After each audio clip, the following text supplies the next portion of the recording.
माझं सुद्धा लग्न खूप लेट झालं. त्यावेळेला मला असं होतं की मला या आपल्या इंडस्ट्रीमधलं कोणी नको, आपण बाहेर म्हणजे लग्न. 30शी नंतर मी लग्न केलं. माझे वडील तेव्हा म्हणाले की तुला हे बघ, तुला तुझ्या क्षेत्रातलं कोणतरी पाहावं लागेल, त्याशिवाय होणार नाही. मग शेवटी शेवटी इथे जे लिहिलेलं असतं तेच होतं. आणि मग कॅमेरामन होता माझा नवरा, ते आता जाऊन 11 वर्ष झाली त्याला. पण तो झाला, शूटिंगच्या दरम्यान आमचं जुळलं. तर त्यामुळे मला वाटतं खूप अपेक्षा ठेवल्या ना की मग लेट लग्न, आणि मग बऱ्याच गोष्टी असतात, लेट मूल, आणि मग त्या दृष्टीने आता आज मी सगळा सर्व्हाइव्ह करते की माझी आता 50कडे वाटचाल आहे.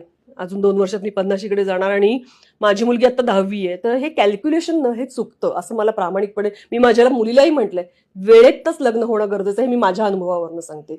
आतापर्यंत तुझं कॉलेज झालं असतं, कारण जबाबदारी जेव्हा एक सिंगल मदर असते ना, तेव्हा ही जबाबदारी असते माझी, तिचं शिक्षण, तिचं नोकरी.